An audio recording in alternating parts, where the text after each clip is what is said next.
Hi, my name is Billy, and I am currently trying to get this video game channel up and running. Funny thing about that is it takes up a lot of time. Between learning to edit, write, and even speak good, it tends to be pretty all-consuming, but a lot of fun so far. It does have this one major downside. Often I feel like that I have to use every second of my time in a productive way, which can be pretty damn limiting. There's a whole selection of games that I just do not get to see, usually because it's hard to put 300 hours into something and justify that time as well spent. But I am the sort of person that thinks variety is the spice of life and would like to try more of these things and more of these games. Another lesson that I've learned recently in life is that progress is often best made by using small steps. Going to the gym each morning or reading a few pages of a book at a time can actually get you a really long way. So this led me to try and brainstorm a couple of different formats that I could use to at least see some of these games. The one that I actually ended up settling on is that I play the game for at least an hour a day for 4 weeks or 28 days. If I can, I will play some more, but at least this lets me get that taste of the game. I may not become one of the best or even good, but I will be documenting each step of the way and putting it once a week on YouTube.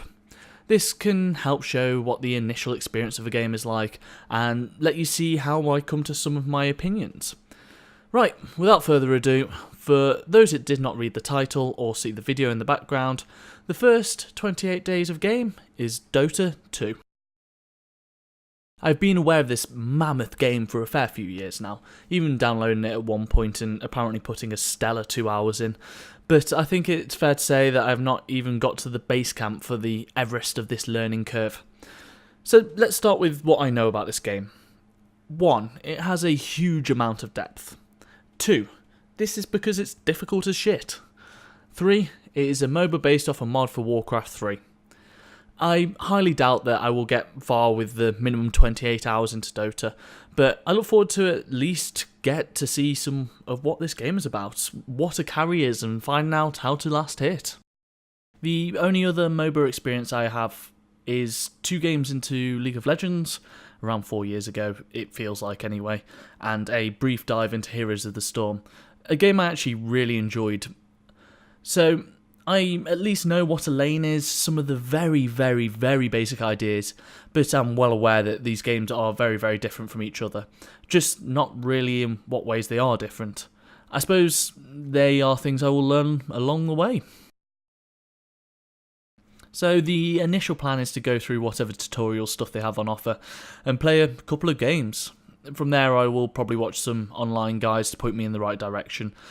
But going back to the core philosophy that doing a little of something often will lead to progress, I think I will try and focus on one element of the game at a time. But I have to play a couple of games to really scope out what that element's going to be. When I did play HOTS, this is generally the way I picked things up. I have also learnt enough about myself to know that I have to really try something and be hands-on with something before I can watch a video and gain any meaning from it. So, on with day 1 and the tutorials. Monday. The very first tutorial was to take down a tower. Easy for a veteran like me.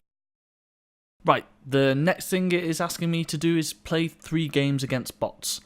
Each is a different hero. First up will be a strength hero, Dragon Knight. Now, this is where the question started for me, none of which the tutorial really answered. The first is the concept of shopping items. I know this is common to most MOBAs, but looking at the items available, most had different effects you can activate and all had different effects to your player, or hero. They were also several different healing items. This leads me to believe that there are different combinations of these things that will lead to different builds which will be strong against different things. Simple, yes?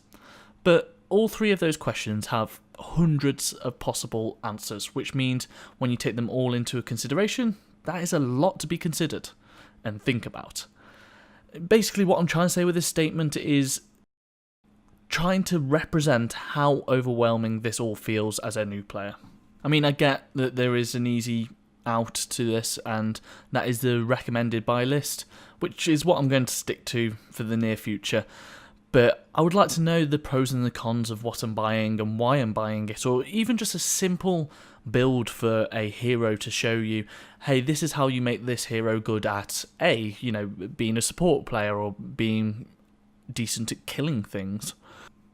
A bit more information on this would be useful in all honesty and would help push you in the right direction. Now, I did lie earlier, I know what last hitting is. Being the last person to hit an enemy creep gives you a bonus amount of gold depending on the creep type. Something useful to get an advantage over the person you're laning against. The thing is, they are most of the time aiming for these last hits too, potentially getting an advantage over me. Well, this is where another concept in Dota that I know about comes in, denying. You can actually target some of your own creeps to stop them from last hitting. So when your creeps are on low health, you kill them instead of them, which denies them some gold and some experience as well. Not a clue what button to press though. All in all, the first game against the esteemed computer went well, with my team winning. The only thing is it took 57 fucking minutes to finish the game. Now, I know Dota is known for having huge game length, and I would not mind, but my team just did not help me finish. Or that was my read on the game anyway. With them all being bots, they tended just to dart between lanes, pushing them, when we could have probably all gathered together and pushed for the win. I nearly dropped out because I did not want to play and waste my time just waiting to win, just in these bot matches. I can see why playing bot matches is good, as it allows you to get an idea of what the game looks like before playing with humans. But there is no guidance. For a game with so many huge and different and esoteric concepts, I feel like there needs to be a better onboarding process. Anyways, I must have enjoyed that match, because I played another, this time as the agility hero, Sniper. And bloody hell, by the end of the game, I liked his range. It's fucking awesome. Not really much more to say on this one, without a few more games, so I'll move on. Tuesday. A is the button you press to deny. Now, I'm not too sure if I missed something in the tutorial, or by playing the game previously, this wasn't told to me this time through, but I did have to go to a site outside of Dota for this, which I think such fucking basic information should really be in the game. Anyways, now for my intelligence hero, Shadow Shaman. Shit, I guess I can't really tank at all then. So, let's just dive into the game. It was another one that went on 15-20 minutes longer than it needed to. I know I've already ranted about this a bit, and it's something veteran players will not care about, but it's not a good way to onboard new players. I know it might not need new players, and does not cost any entry fee to play, but it can really do with a fucking change. But we won. Wednesday. One last thing about the last few bot matches I've played, maybe the difficulty did not help either team. No one was willing to take chances to win the game, and maybe that was just toned from the difficulty. Well, finally something about this onboarding process that I agree with. The next match is somewhat of a halfway step. My team are real people, but still against bots. No one can get mad if we play badly then, only me and my team to share the shame, and no one bragging. Unless they are sadistic enough to program the AI to shit talk, which, in all fairness, is not a huge leap after seeing that weird super AI at the International. You know, the one that dominated the pro player and will probably dominate the world as its next target. With that great thought, let's move on to day 3's game.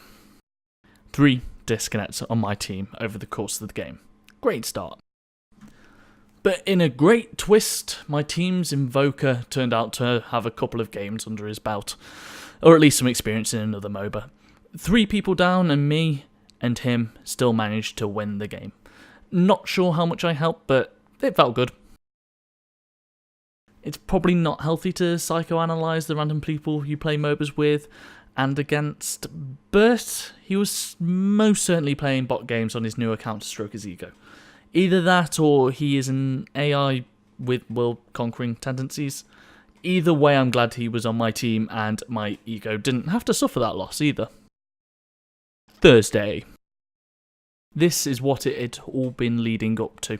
Not meaning to give this too much gravitas, but a game with and against actual humans is a big deal. Well, the game seemed to start off badly. I ended up playing as Sven, not a hero I particularly had a clue about, because someone asked for a carry. Now, carry is a concept I've only ever heard of, but know nothing about. But Sven had some bars in his description, so I hurriedly picked him. Now, if this was the real world, or I did not have some background anxiety, I should have probably told my teammates that I did not know what a carry was.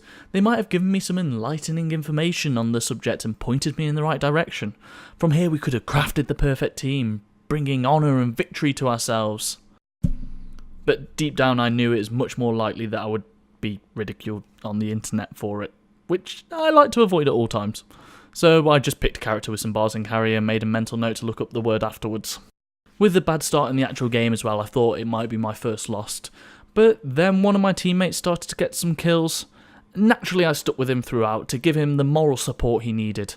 It also had the nice effect of securing me some kills and assists, so benefiting my team, obviously.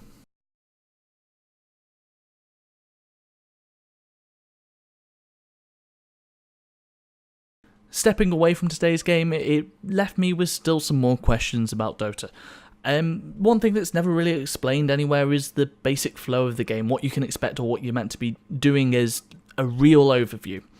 I know at some stage or at the beginning you're meant to be laning, and then after that it just, for me, becomes some sort of mess.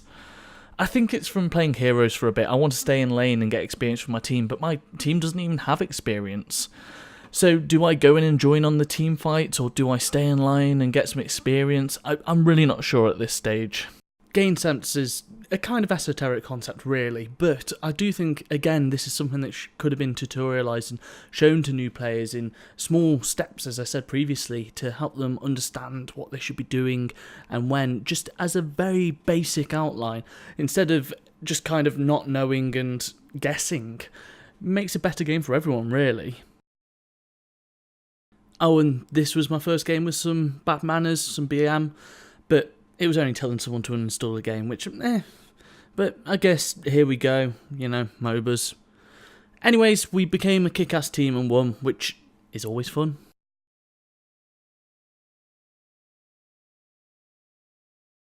Friday. After playing someone who was technically a carry yesterday and not really knowing what this was about, I decided to look it up and get the information. It turns out there are certain heroes that have the ability to carry a team to victory. This usually by getting ahead on money and experience and having items to create an unstoppable killing machine, which sounds pretty fun to be fair. But again, I ended up just wandering around a bit. But I did buy a courier, which made me feel warm and fuzzy inside for supporting my team. Maybe support is the class for me. Taking this thought into consideration, and the fact that my jacket potato needed a little more time in the oven, I thought I would try a support hero. I went for Witch Doctor because he seemed like he could do damage as well as help my team and be a support, just from looking at his description. I also think in a game where your hero can get banned, it's worth knowing a couple of heroes and also how to best support and fill the roles in your team that may be missing. To get used to my new hero, I took him into demo mode, which is a real nice space to try out some last hit timings, builds, or spawn 1,000 axes and watch them hopelessly stand there whilst I kill them. I have to say fair play on being fully featured, letting you dick around and test some of the elements of the game, although it would be good if you could put AI on the bot to go against, because then you can actually try some of these concepts a bit more in action. I thought to watch a pro match just to see if I could get some ideas on this game flow stuff, but the first link that came up on YouTube was Day 9. In the past I'd actually been a bit of a fan of his stuff and thought, hey, if he's trying to learn Dota with the help of a pro, that might actually be beneficial to me because it might break down the game in a way that allows me to understand some of these concepts. He stated that he was just getting to grips with the game after around 300 hours. That made me realise that this series is well and truly just a taste when it comes to this game, and I probably won't get that far in the grand scheme. But part of me likes trying things out and learning for the sake of it, so let's push on. Saturday. It's been a long week. First one back to work after a break, and I was pretty tired coming Saturday. This was the first time I saw matchmaking for what it can be, a game of Russian roulette. Oh, me and my team got the bullet.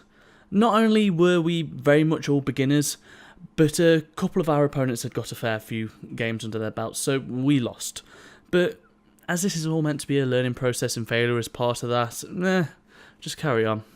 I do think it's interesting how you can feel the team almost falling apart during these failures. You could cut the frustration with a knife. Maybe this is a big turn-off for new players, but amongst all the bravado I've seen during the first week of playing, only one seemed to have played more than 50 matches. It is important to remember that you're pretty much all beginners, and if some people are making new accounts just to win against new players, then they are shitheads not even worth thinking about. Sunday. Nice lie-in, a couple of coffees and the ability to take the day at my own pace. Sundays are pretty decent. I also had a game or two of Dota to play, so let's jump in. I want to play Juggernaut today. After a game against one recently, I thought it might be a nice pick and I can practice this carry concept that I'm just getting used to. So the first protocol today was to do some last hit practice. After watching a couple of the previously mentioned Day 9 learner videos, I realised how important last hitting is. It makes a massive difference to your income, and on a lot of carries, economy is really important. So spending a few minutes practicing could show some real benefits without too much of time input. We did get to see another problem that long online games have. One disconnect led to my whole team not even trying. Due to having 3 team members sitting in the home base, I was left to fend against 2 people in my lane. Me and my last teammate did try, but sorry my dude, I do not have loads of spare time. I disconnected too. But this did leave me time for another game, and I chose to go with Juggernaut again. I actually did manage to somewhat carry this game, and each kill leading to that sweet dopamine hit to the brain, I can see why people play carries. Once we really started to get ahead, I could pretty much take on anyone, which is a lot of fun, getting kill after kill after kill and actually pushing us through to a victory. But even with this in mind, another point that I did notice in this game was having a twin ogre player being a part of the team. He'd clearly had a couple of games before because he was out there setting up wards, pinging points, which were generally bringing the team together a fair bit. It was worth pointing out that just having one member of the team to help out with this sort of stuff can A, make people play better, B, make the game more fun, and C, help the team win. Bad manners can just sour you and make you think, fuck this shit. But as always, winning is fun.